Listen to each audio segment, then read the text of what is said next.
mawawala ka, di na iibig pa. Boss?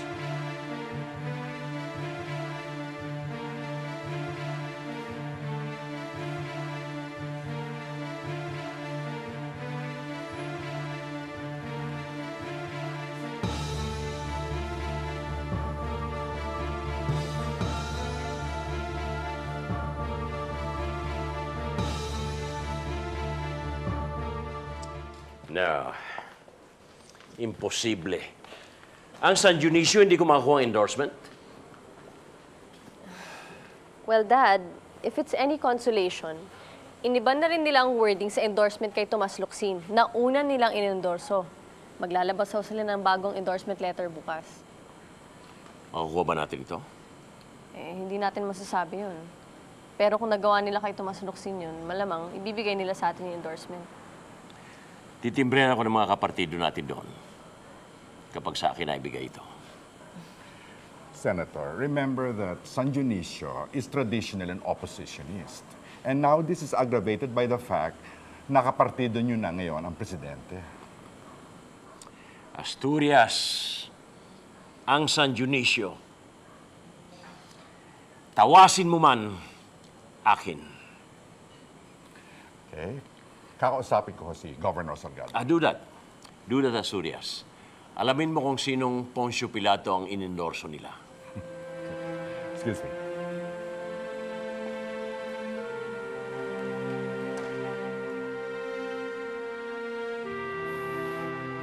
Hindi ko pa rin siya mapilit sumama sa akin eh. Hindi naman daw siya kinidnap. Saka nasa tamang edad na siya para pumili kung saan niya gusto. Sana mas pinilit mo pa. Anong klaseng asawa ka? Kung di niyo kami pinaglayo, hindi mangyayari kay Paloma to. Kasalanan yung lahat to eh. Hay, nako. Lagnat-laki lang yan. Yung mga bagong ngipin tumutubo sa kanyang bagang. Anong dapat tamang ipainom na gamot? Ito, re-restahan ko siya ng gamot para sa lagnat. 1 teaspoon, 4 times a day, okay? Sige. Ayan, Charlie, ha? You rest na lang. Wag likot, ha? Okay? Ay, you know what, baby? What you do? Si Daddy Leandro at si Tatay Rafael, they got you new tapes of Barney. You watch na lang. You like that? Opo. Okay. Sana dito si Lester so we can watch together. Ako, kakaibang bonding niya magkapatid na yan, ano? Kahit ilang beses pa lang sila nagkita.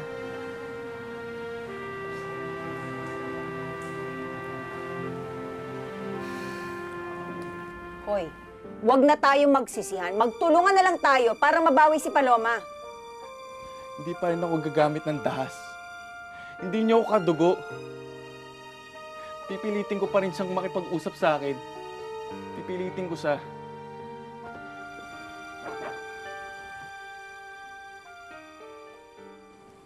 Senator. Emil. Sir, excuse me, but you need to sign these papers. We need this in an hour. Okay, iwanan mo na lang. Senator, meron po kayong meeting in 2 hours' time. Yes, sir. Sure. Okay. Ako nang bahala. Go ahead, maiwan muna kami. Okay.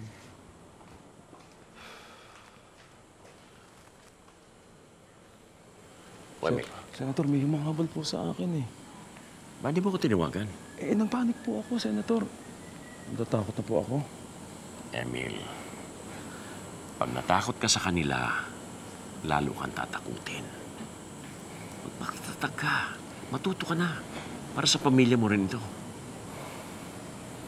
Ito na po, Senator. Binilang mo ito? Opo. Kompleto? Opo. Emil,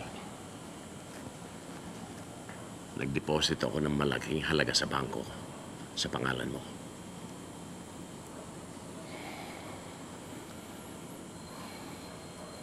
Meron nga palang bagong taong kakausapin mo. Malaki ng perwisyo sa kalikasan ng kumpanya nila dahil sa illegal logging. Di dapat mas malaki po ang bayad sa inyo, Senator. Ganyan. Matuto ka na.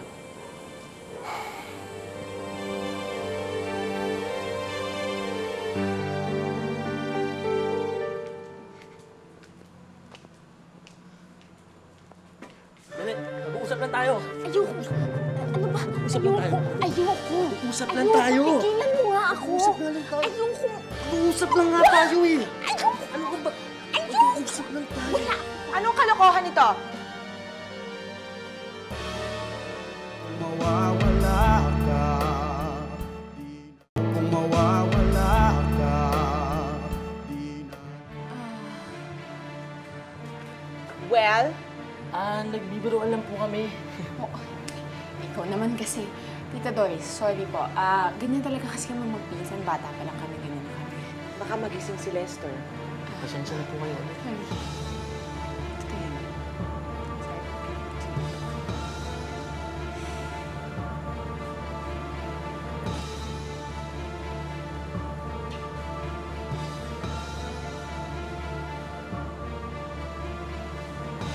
Isang beses mo pang gawin yan. Magkamatayan na. Magkalabasan na tayo ng baho. Papatayin kita. Ito siya.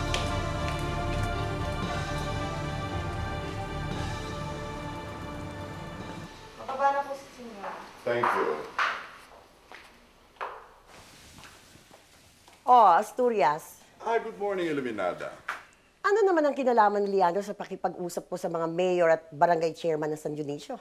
Ay, hindi. Gusto lang malaman ni Leandro kung ikaw ang kumakausap sa kanila o sila ang kumakausap sa iyo sa pag-endorso ng mga taga San Dionisio sa kanya. Wala siyang pakialam. Si, labas! Labas! Labas! Iluminada, alam mo, Oh, nandito palang matandang sip-sip na to. Ano na namang bagong masamang balita ang dala mo? Nako, hindi ko alam. Ang tingin ko, may sakit na rin ng matandang ito. hindi, gusto lang pasabi ni Leandro na pauwi na daw si Paloma sa kanilang tirahan at gusto niyang makausap. Ah, mabuti naman pala at hinahanap din pala ni Daddy si Paloma. Pakisabi na lang sa kanya wala rin dito si Paloma. Nandun sa kulto niya at nagpapakabanal. Pwede umalis ka na, naghahanap ka lang ng balita eh. Sige, have a nice day. Thank you, thank you.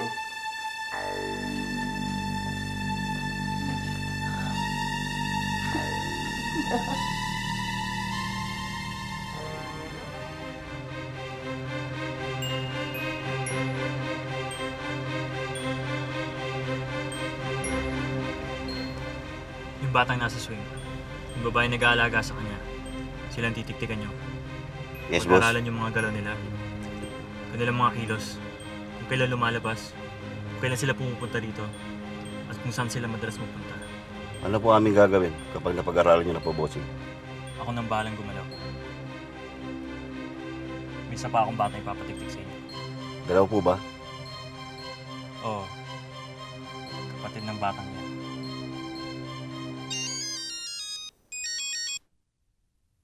Ano naman ba kailangan mo? Bilang na ang araw mo, Carlito Valiente. Ulul, Jonathan Quirino. Baka araw mo. Ba't ba kasi ayaw mo magpakita sa akin para tapusin na natin to? Maghintay ka na lang. Kayo ni Rosa Camila.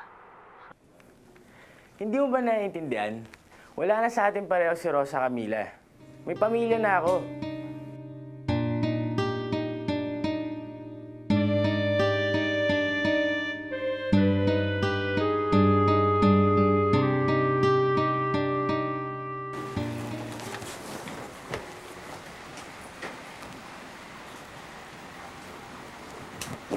Swerte nila, no? May marka silang pinagpala. Diba sabi mo meron din ako? Isang araw, kakausapin ka ni Ka Jesus tungkol doon. Nandiyan pa ba sa labas si Dindo? Dapat siguro, kausapin mo siya, pati ang pamilya mo. Hindi pa ako handa. Kailangan mong harapin ang mga demonyo sa buhay mo, Paloma, para malaya ka ng tuluyan. Sige. Paghahanda ako.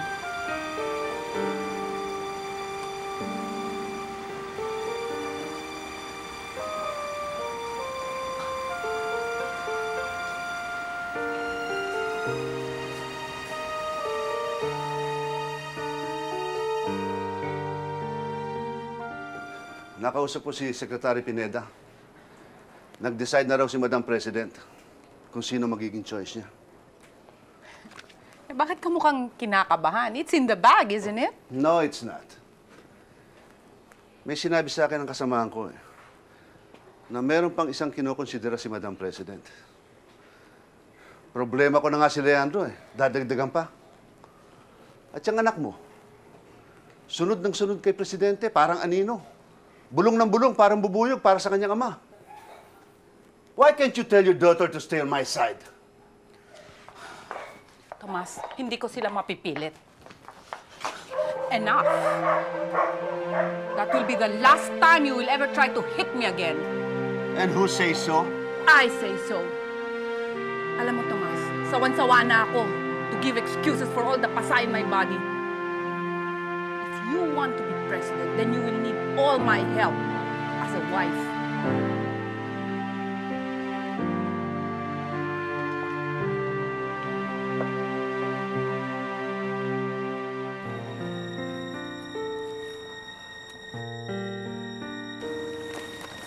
Tita Angie, ba't gabi-gabi nagising pa si Charlie?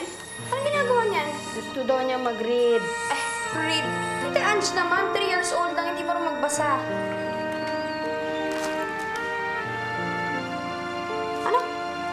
Bakit nasa ito? What are you doing with this? Tita Angie, bakit parang binigay ko? Isang kaplito yan. Bigla na lang niya gusto nagkakarga ng mga dyaryo. Sabi niya magre-read daw siya. Malay ko bang si Carlito'y narito. No more na, no more reading. Please, Mommy, give me the picture of Daddy. O sige, I'll give you Daddy's picture. Sama ka muna sa akin sa room. Halika na. Tita Angie.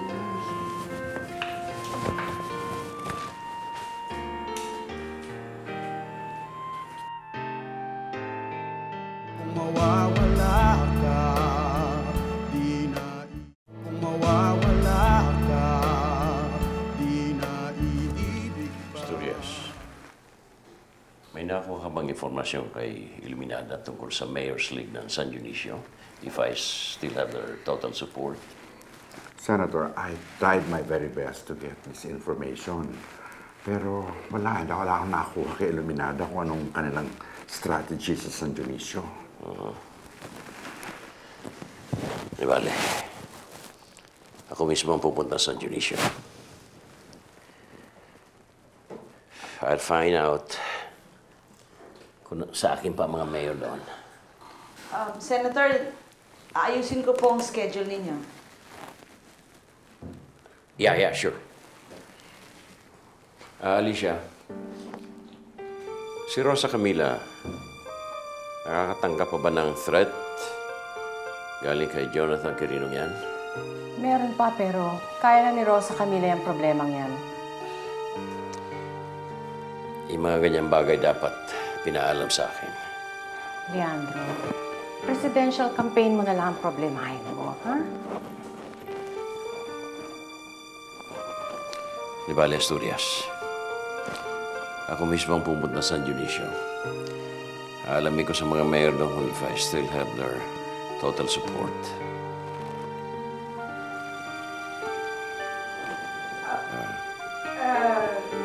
Sir, Yes, Elaine. as I've said, then I'll fix your schedule na lang po. Okay. So, Webes na nakaschedule ang meeting niyo with Madam President. If there are any changes, we'll just contact your office and inform you. Thank you, ma'am. Okay. Thank you.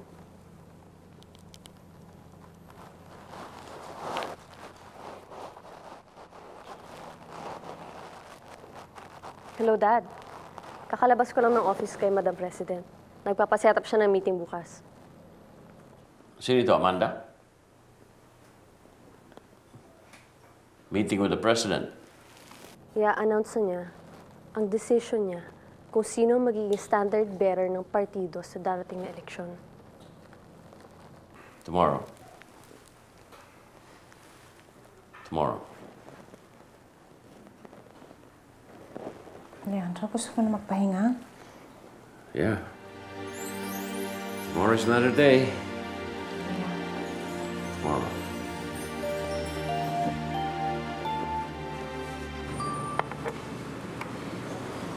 Hindi Hindi ko akalain bigla na lang maghahanap si Charlie na ama isang araw.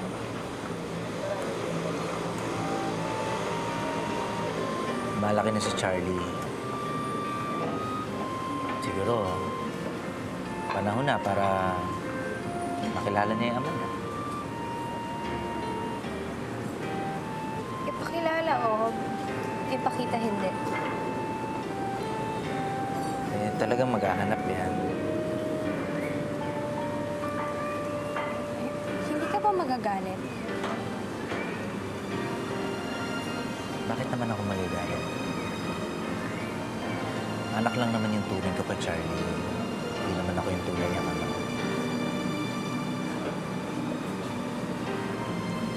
Parang ayaw ko na kasi sanang makita pa ni Charlie si Carlito.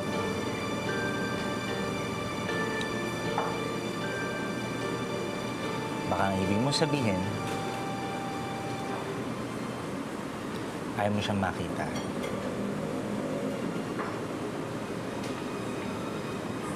O sa kanila, kung gusto mo, ako magdadala kay Charlie sa ama niya. Walang kaso sa akin. Lahat naman walang kaso sa'yo, di ba?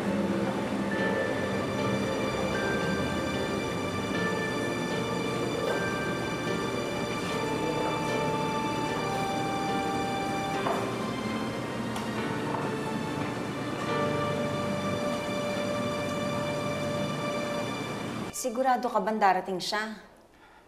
Eh, sobrang nagmakaawa na ako sa kanya eh. Sabi niya darating daw siya. Paloma?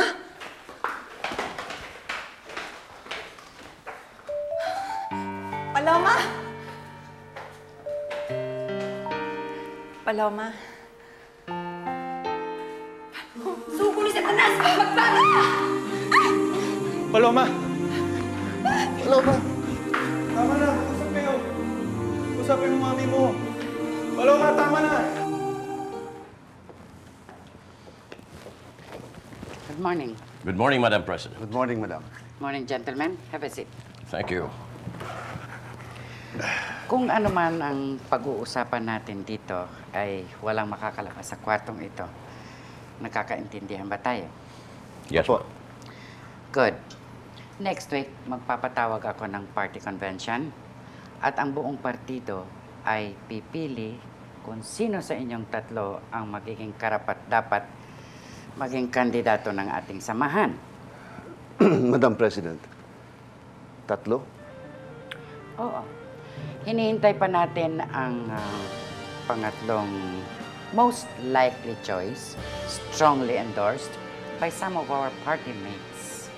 So it's going to be a three-way fight.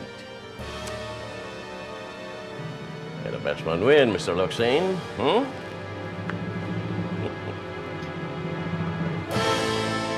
Good morning, Madam President. Good morning, Iluminada.